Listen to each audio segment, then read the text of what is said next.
1, 2, 3. Oke. Mulai. Halo, assalamualaikum teman-teman. Perkenalkan, nama saya Desi Silviani. Saya adalah mahasiswi dari program studi Bahasa dan Sastra Indonesia di IKIP Siliwangi.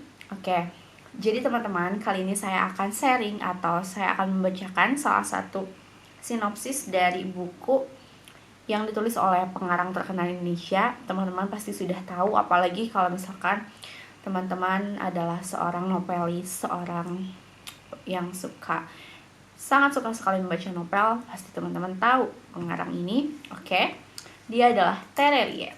Dan judul buku yang akan saya bacakan sinopsisnya adalah ini dia. Tada! Si Putih, karya Terelie. Oke. Sebelum saya memulai untuk membacakan sinopsis, untuk sharing sinopsis buku ini kepada teman-teman, saya ingin bercerita sedikit. Jadi teman-teman, pembacaan sinopsis ini atau penilaian atau ya tepatnya pembacaan sinopsis ini datang dari seseorang yang untuk pertama kalinya membaca novel, untuk pertama kalinya berkenalan dengan dunia novel. Seseorang yang ketika melihat buku ini, ekspresinya adalah aduh, seperti itu. Ya, tebalnya membuat dia terkaget-kaget. Tebal buku ini membuat dia terkaget-kaget ya. Siapa lagi dia kalau bukan saya?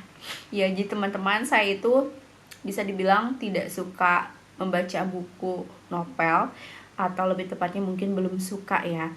Jadi sebelumnya itu ya, saya mungkin ini bisa dibilang novel pertama yang saya baca.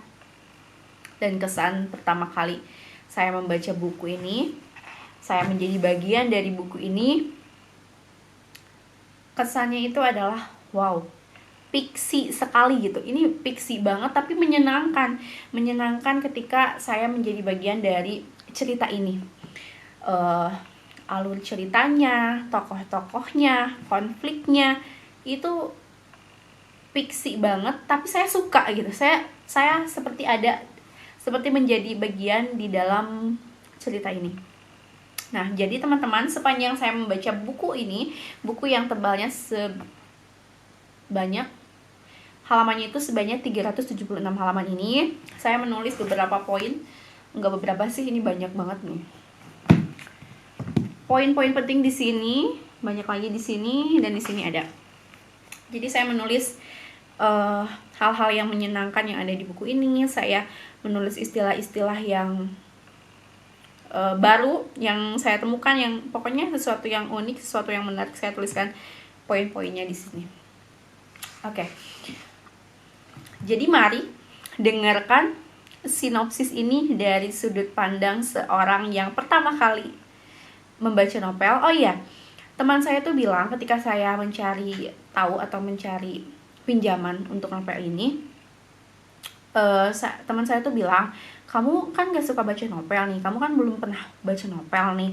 Nah, ada baiknya kamu tuh baca seri sebelumnya, biar kamu paham alur ceritanya. Jadi buku Si Putih ini adalah buku ke-10 dari series Bumi ya, kalau tidak salah ya, insya Allah benar ya. Buku Si Putih ini adalah buku ke-10 dari series Bumi. Jadi ada baiknya ketika kamu memutuskan untuk membaca buku ini, kamu udah baca dulu buku-buku sebelumnya gitu loh. Nah, tapi ya karena itu tidak memungkinkan, jadi ya saya memutuskan untuk tetap membaca. Dan alhamdulillah ketika membaca, saya mungkin ada beberapa part atau ada beberapa hal yang tidak saya ketahui. Ternyata si buku ini, cerita di sini ada kaitannya dengan cerita yang sebelumnya gitu. Tapi sepanjang saya membaca buku ini, saya mengerti alur ceritanya, banyak pesan yang saya ambil, banyak pelajaran yang saya ambil dari buku ini. Dan kesan pokoknya hal-hal yang menyenangkan yang ada di dalam buku ini cukup membuat saya sepertinya mulai tertarik dengan dunia novel, mulai suka dengan dunia novel. Kadang ketidaksukaan kita terhadap suatu hal itu bisa berubah seketika ketika keadaan atau situasi yang memungkinkan kita tuh untuk membaca atau untuk melakukan itu gitu. Ya sepanjang ini baik, sepanjang membaca novel ini bisa meningkatkan literasi saya, tingkat literasi saya, ya kenapa enggak kan gitu lah. Dan sepanjang banyak hal yang bisa dipelajari dari novel yang saya baca, termasuk novel ini, ya kenapa enggak gitu, why not gitu, kenapa enggak untuk mencoba menyukai ini gitu loh. Nah, oke, jadi teman-teman, langsung saja ke sinopsis. Jadi ketika saya selesai membaca buku ini, saya membuat satu kutipan yang berbunyi, tak ada yang lebih menyakitkan daripada ditinggalkan, bahkan meninggalkan sekalipun. Dan pada nyatanya, beberapa orang harus berdamai dengan takdir ditinggalkan itu. Takdir memilukan yang harus dijalani, kemudian diyakini bahwa akan memberikan banyak kebaikan, entah untuk yang ditinggalkan atau untuk setiap orang yang menjadi bagian dari proses perjalanan. Jadi maksudnya tuh waktu untuk penerimaan seseorang ditinggalkan itu, di perjalanan tuh dia mendapat kebaikan, dan bahkan dia pun memberikan banyak kebaikan untuk orang-orang yang ditemuinya gitu. Nah, ini bisa menjadi deskripsi singkat yang bisa mewakili mungkin awal mula konflik ini terjadi, juga konflik di dalam cerita ini terjadi. Nah, novel Si Putih karya Terelia ini bercerita tentang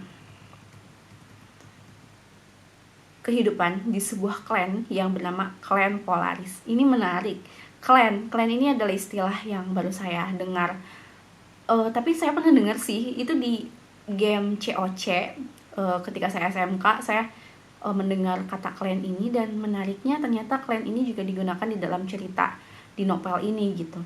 Klan itu bernama Klan Polaris. Klan yang di dalamnya terdapat dinding pemisah transparan. Klan dengan teknologi yang menakjubkan. Nah, jadi di klan ini tuh teman-teman, pokoknya latar utama dari cerita di novel ini adalah Klan Polaris gitu. Klan ini kalau pendapat saya tuh, klan ini adalah seperti sebuah negara. Teman-teman bayangkan di Indonesia gitu. Di Indonesia itu ada batasan. Nah, kalau di klan ini ibarat sebuah apel, sebagian berwarna merah dan sebagiannya lagi berwarna kelabu. Nah, jadi teman-teman bayangkan di Indonesia itu ada sebuah dinding pemisah transparan gitu loh teman-teman. Jadi si dindingnya itu transparan dan tingginya itu tinggi banget, entah ujungnya di mana gitu loh. Nah, sampai suatu ketika di sebuah kota di klan itu, kotanya itu namanya kota Saya tidak tahu ini tepat atau tidak membacanya, entah entah M gitu, tapi penulisannya itu E_UM. Nah, di kota ini, saya sebut kota itu kota saja ya. Di kota ini tuh terjadi pandemi. Nah, ini juga menarik gitu, karena ketika saya membaca ini, kok ini kayak relate banget gitu sama yang terjadi di dunia akhir-akhir ini, termasuk di Indonesia gitu. Nah, penduduk di kota ini harus dievakuasi ke Polaris baru. Nah, begitupun dengan salah satu keluarga yang di dalamnya itu ada anak, ayah dan ibu. Anaknya bernama mohon maaf, anaknya itu bernama Now. Ayah dan ibunya harus dievakuasi ke Polaris baru. Nah, untuk menuju ke Polaris baru itu diadakan atau harus melewati lorong evakuasi terlebih dahulu. Nah, sama akhirnya singkat cerita, Now, ayah dan ibu itu masuk ke pemeriksaan. Ada beberapa lorong evakuasi sampai akhirnya di lorong evakuasi terakhir, ayah dan ibu berhasil lolos dan dan diperbolehkan masuk ke Polaris baru, tapi tidak dengan Now. Nah, konflik ini dimulai dari sini, dari perpisahan Now dengan ayah dan ibunya. Nah, sejak perpisahan Now dengan ayah dan ibunya, Now itu harus menerima kenyataan bahwa ya dia sudah tidak lagi bersama ayah dan ibunya gitu. Dia harus mandiri. Nah, seperti yang kita ketahui, di Indonesia pun terjadi, di dunia ini pun terjadi virus yang bernama corona. Nah, di kota ini juga terserang virus. Dan 6 jam setelah perpisahan Nau dengan ayah dan ibunya, ia merasakan tangan, kaki, bahkan lehernya itu sakit.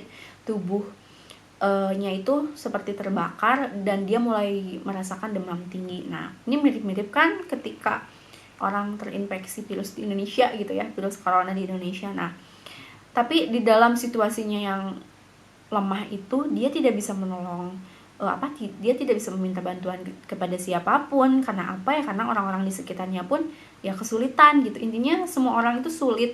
Semua situasi di kota itu kacau. Bangunan-bangunannya rusak. Pokoknya kacau deh teman-teman gitu. Jadi setiap orang itu berusaha gimana caranya mempertahankan hidupnya sendiri gitu.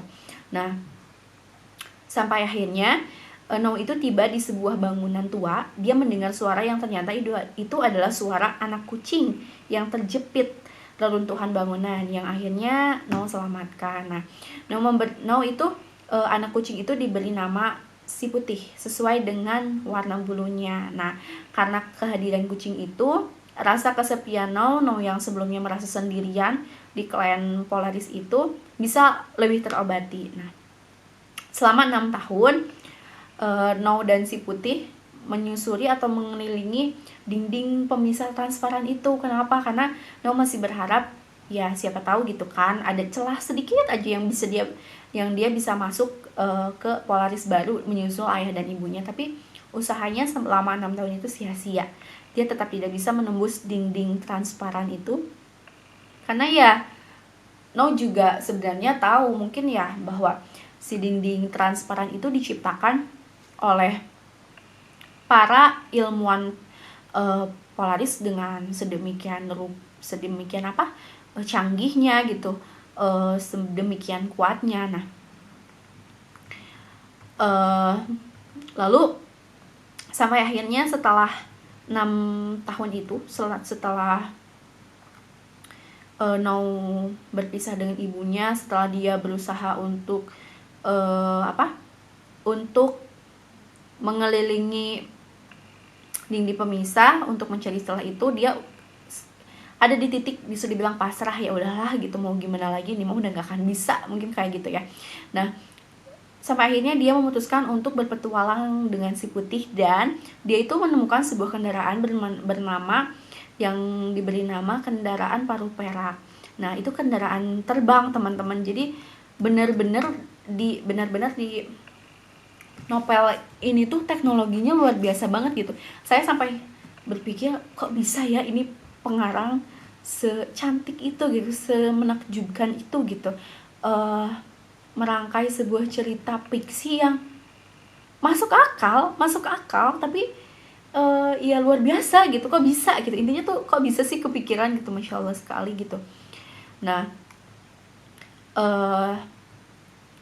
sampai akhirnya Nau dan si putih memutuskan untuk berpetualang dengan paruh perak itu.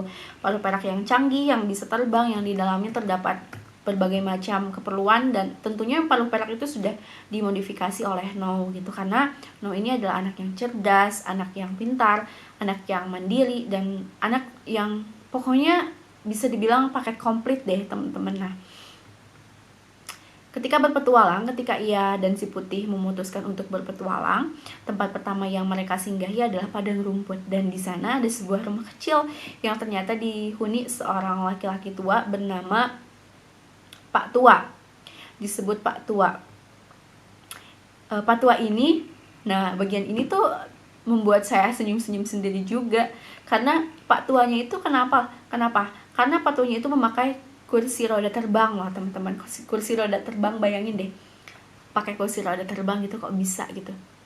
Nah, di dalam kursi roda terbang itu ada kebutuhan obat-obatannya Pak Tua. Pokoknya udah super canggih deh untuk keperluan Pak Tua. Nah, kedatangan Nau dan si putih ke rumah Pak Tua itu datang di waktu yang tepat, karena pada saat itu hendak ada ratusan ribu banteng yang hendak menyerang rumah Pak Tua itu. Akhirnya bisa ditolong oleh No gitu dan si Putih. Nah, dari situlah Pak Tua menjadi bagian dari tim petualangan No dan si Putih. Sejak saat itu, mereka bertiga itu seperti ini loh teman-teman, seperti berpetualang mencari mencari banyak hal gitu, dan menemukan banyak hal selama petualangan mereka gitu. Sampai akhirnya No itu tiba di sebuah daerah. Saya tidak akan menyebutkan daerahnya, biar teman-teman semua tidak spoiler, biar teman-teman baca langsung novelnya. Dan di sebuah daerah itu ia bertemu dengan teman lamanya yang bernama Scat. Tapi kondisinya beda. Scat itu seorang pelayan gitu. Sedangkan No adalah seorang yang memiliki kelebihan. Kelebihannya apa? Kelebihan dia dinilai bisa berbicara dengan hewan. Dan di klan itu orang yang memiliki gen unik seperti No itu langka dan bisa dibilang istimewa gitu loh. Jadi punya kedudukan yang berbeda gitu. Dan mereka menyebut orang-orang seperti No itu adalah pengendali hewan. Dan pengendali hewan ini memiliki kasta yang berbeda dengan rakyat biasa, dan kebanyakan pengendali hewan di sana itu memiliki sifat yang arogan, semena-mena, mentang-mentang dia pengendali hewan, mereka tidak menghargai rakyat biasa. Nah, tapi tidak dengan No. No ini pokoknya berbeda deh teman-teman. No ini benar-benar berhati mulia. Pokoknya ya itu paket komplit banget nggak sih No ini gitu. Nah, kalau misalkan ada di dunia nyata, saya yakin deh pasti kalian bakal jatuh cinta sama No. Ya, benar? Mungkin? Oke, lanjut. Nah, intinya tuh di No itu bertemu dengan Scat. Dia sangat bahagia karena selama kehidupannya setelah berpisah dengan ayah ibunya, akhirnya dia bertemu dengan orang yang ia kenali di masa lalunya gitu, yaitu Scat ini. Nah, tapi tanpa diketahui setelah pertemuan itu, ternyata Scat ini ditawan oleh seorang penguasa bernama Raja Gunung Timur. Nah, dan di sanalah terjadi pertempuran hebat karena No mati-matian membela Scat agar dia dibebaskan, padahal Raja Gunung Timur ini menawarkan sebuah kekuasaan atau sebuah istilahnya ya kekuasaan gitu kepada No gitu. Tapi dia tidak membutuhkan itu. Dia malah membela Scat dengan caranya sendiri, yaitu dengan bertempur dengan Raja Gunung Timur yang jelas-jelas bisa dikatakan yaitu bukan lawannya dia gitu. Nah, di setiap pertempuran yang terjadi itu ya teman-teman, No akhirnya menyadari bahwa hewan peliharaan yang sudah dia anggap sebagai sahabat, yaitu si Putih, hewan yang lucu, hewan yang imut gitu ya. Dia adalah hewan kuno yang lahir di peradaban panjang klan Polaris. Nah, ini mantep banget sih teman-teman. Dan terdapat ikatan yang sangat kuat antara No dan si Putih ini. Ikatan yang bisa bersinergi untuk menjadi penyelamat klan Polaris. Di dalam novel ini pokoknya tuh di dalam novel ini sepanjang petualangan dan di setiap tempat yang No, si Putih dan Pak Tua singgahi itu memberikan banyak pesan. Ya, banyak pesan dan makna yang sangat kental dengan nilai-nilai sosial. Saya bisa merasakan itu ketika saya membaca. Ih, gemes kok gini sih gitu. Ih, kok kayak gini sih, maksudnya kok bisa sih ada orang kayak gini, maksudnya ya kok bisa sih kasta-kasta sosial ini dibedakan gitu.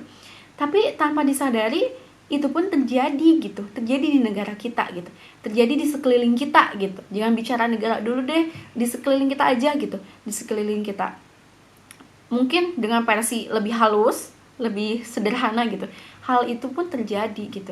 Terus yang menarik juga ada beberapa kejadian, yaitu ketika tumbuhan bisa berbicara, No bisa mendengar bahasa tumbuhan, dan ternyata mereka membicarakan bahwa intinya tuh mereka tuh benci sama manusia.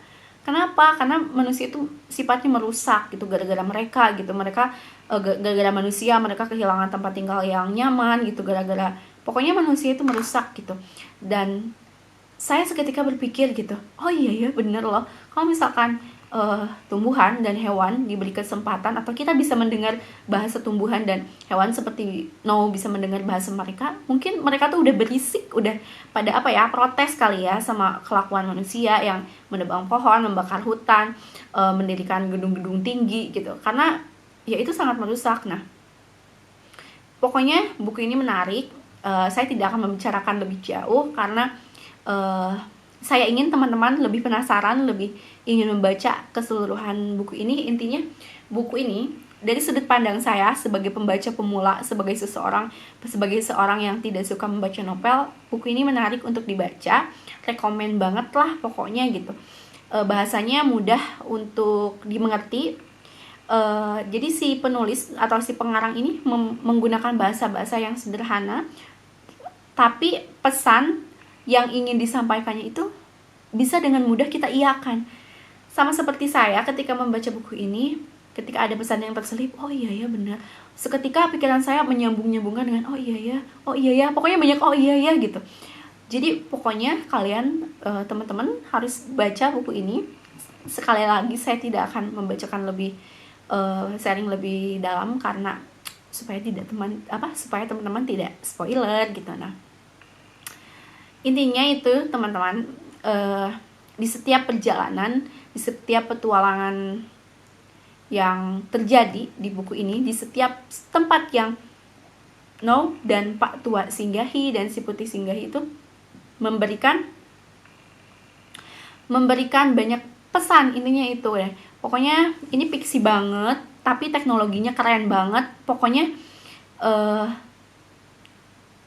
kamu ketika sebelumnya kamu tidak pernah membayangkan bahwa akan ada teknologi keren dan secanggih ini di sebuah negara, maka ketika kamu membaca buku ini, wow, itu benar-benar ada.